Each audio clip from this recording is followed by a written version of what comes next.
Hello বন্ধুরা, দেখো আজকে একটু অন্যরকম পকোড়া তৈরি করছি আমি ফার্স্ট টাইম। তো প্রথমেই দিয়ে দিলাম লবণ। পেস্ট আগের থেকে দেওয়া ছিল, তখন আমার ভিডিও ক্লিপটা নেওয়া হয়নি।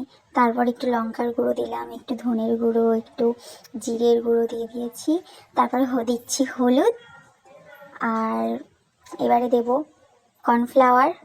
কর্নফ্লাওয়ার দিয়ে আমি এর আগে কখনো করিনি, আজকে ফার্স্ট টাইম করে দেখছি, কেমন লাগবে জানি না। তোমরা অবশ্যই বাড়িতে বানিয়ে ট্রাই করে দেখতে পারো কেমন লাগে না লাগে। তোমার এখানে কর্নফ্লাওয়ারটা কম হয়ে গেছিলো বলে আমি একটু দিয়ে নিলাম। তারপর রেডি হয়ে গেছে পেস্ট।